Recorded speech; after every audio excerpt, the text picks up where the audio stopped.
Path Media. So the social networking side and aspect of Facebook is alive and well. And in fact, it's probably the most effective way to leverage Facebook as a social platform if you're trying to grow your business. Hi, my name is Ronnie Cruz. After almost 2 decades as a career network marketer, I realized that despite continual work on my personal and professional development, that I had hit a massive brick wall. So I took a deep and honest look at myself, top to bottom, hoping to find answers. And my search led me to one conclusion. The definitions I held of my business, of my world, of my life were the very things holding me back. If I wanted to change, if I wanted to grow beyond my current circumstances, I had to wipe the slate clean and redefine. This show is dedicated to helping you identify the belief systems, the mindsets, the very definitions that have held you back, and then help you break through those limitations to finally create the life you've been working so hard to achieve. Welcome to the Redefine Podcast. All right, happy podcast day, Tuesday edition. Welcome back to the show. Hope your week is going well so far. It's going to be another relatively quick episode, but I wanted to share some things with you, some more of the stuff that I've been kind of learning and having these realizations and aha moments around. I find myself recently going down another educational path, right? And now I'm on two separate but parallel educational paths. Of course, there's the marketing path, right, with which I'm focusing a lot on the short form platforms.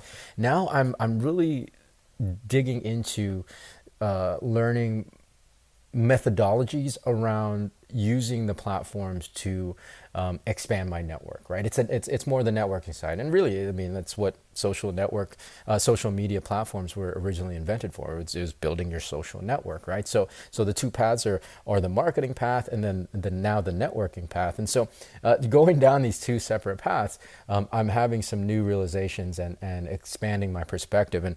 And one of those perspectives is in how the different platforms work. Now, go back a couple months ago, and I can't remember exactly how many, but I did an episode on the different types of content creators, right? Influencer, social networker, status updater. There might have been one or two more, but I'll link that episode in the show notes of today, so you can go watch it. It's important that you watch it so that you can then see, after listening to today, you can then you see which type of content creation or which type of content creator is better suited for which type of social media platform, right? So let's just get into it. The social media platforms, let's start with TikTok, Instagram, and even YouTube. Now, these particular platforms are suited more, at least in my observation and experience, are suited more towards a viewer and audience relationship, right? A content creator and the content consumer. Very much, of course there's engagement and you can interact, but the platforms themselves seem to be more, and the behaviors on the platform seem to be more of a creator and a consumer relationship, which is fine. I mean, none of these platforms are inherently more advantageous than the other. It just depends on how you use them. So with that in mind, you really got to put yourself in that content creator / influencer, the influencer hat, right? You're there to build an audience and to build your reach and to not, for lack of a better word, to almost build like your persona and your celebrity, because again, you are building an audience, right?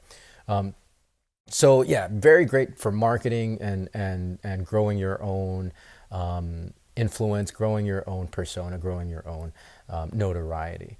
With YouTube and Pinterest, that behaves more like a search engine, and just treat it that way. Which is, I know, I have a user.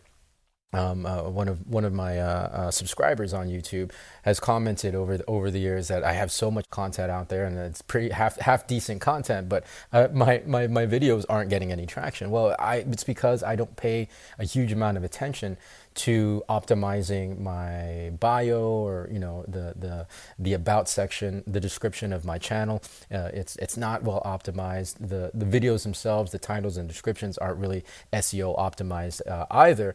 And so, as a result, my YouTube doesn't get nearly as much traction as my other platforms, which I'm okay with, right? Like that's not my primary focus. Same thing with Pinterest. I started initially looking at Pinterest a couple weeks ago, maybe a month ago at this point, and it does behave very much the same way. Not a huge focus for me personally, but if you want to leverage these particular platforms, I mean, there's a lot of resources out there, anyways, that you can learn from. But think of these two platforms as search engines. After Google, YouTube is the number 2 search engine in the world, and then I think Pinterest is number 3. So it just makes sense. You wanna focus on searchability and discoverability when you put your content on these platforms. And then so now that this leads to Facebook, where does Facebook lie? I don't know. It may not be an aha moment for you, but for me, I have been pretty much using Facebook the same way as I've been using the other platforms, trying to build my audience, trying to build my reach through the content that I'm posting. So still trying to be, a content creator / influencer on Facebook.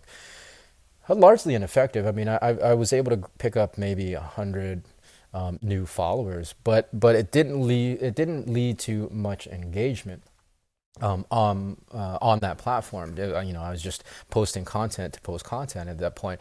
And so recently I stumbled upon an educational, actually a brand new company called Predictive Social Media. And I'll link that in the show notes as well. And Predictive Social Media teaches you how to, in a very kind of structured and strategic way, how to make real connection, right? It's relationship based networking, and really kind of steers farther and farther away from the marketing side of it, because like nobody wants to be connected with just to be marketed to, right? And I think that was my mistake in Facebook. I was using it to try to market, where really, I mean, you could still do that, but the strength in Facebook, from what I'm seeing, really lies in the connections that you make, and being authentic, and networking, and having real interactions, authentic interactions with the people that you're connecting with, and not just trying to sell them on something, right? So the social networking side and aspect of Facebook is alive and well, and in fact, it's probably the most effective way to leverage Facebook as a social platform if you're trying to grow your business. Now, of course, you want to focus on things like relationship building and building rapport, and doing and really not selling. But it's in the developing the relationships that allows you to find your new potential customers. I don't know why that was such a realization to me, but it's such a contrast to how I've been trying to leverage Facebook the last couple of years. Well, really the last like 10 years. And now going back to it as a place to connect with people, it just makes sense, because that's what it was created for, right? It's to expand your social network. So I'll report back more on my progress with leveraging Facebook as a place to connect with people socially, and to develop that those friendships, and to develop that rapport. Because I did just start with Predictive Social Media, that program, that system. So I'm brand new into it, and as I learn more about it, and learn the how-to and the skills and stuff, I'll share it with you. But you could definitely check out the link. I'm not getting any kind of affiliate kickback. I'm not affiliated with them. In fact, you can sign up for free. You can go through the entire course, and it's a lot of stuff for free. I do the pay version that includes, one-on-one and group mentorship, but the entire freaking program, and there's a lot of material there. The entire freaking program is free. So, go check it out. Again, the link is in the show notes. Predictivesocialmedia.com. The link is in the show notes. Again, I get nothing out of promoting that, but I think it's really worth looking into if you want to leverage the different platforms, and leverage them to it's their most effectiveness. their highest effectiveness. That's correct English. So again, TikTok, just to kind of recap, TikTok, Instagram, YouTube behave more like a viewer and audience relationship. YouTube and Pinterest for sure maximize and leverage the SEO if you're good at that, search engine optimization. And Facebook is still all about connecting with people and making new friends and fostering the relationships. So yeah, hopefully that helps. I don't know. It was real eye opener for me just to kind of reground myself and recenter myself on what these platforms actually do, so that way I can make my efforts on each platform more effective. All right, that's going to do it before it's about to rain. I'm not going to turn it around and show you, but it's about to really start thundering and pouring. So I'm going to head out of here before it gets loud. So yeah, well, more for me on Thursday. So until then, be well, be safe. We'll see you in the next episode.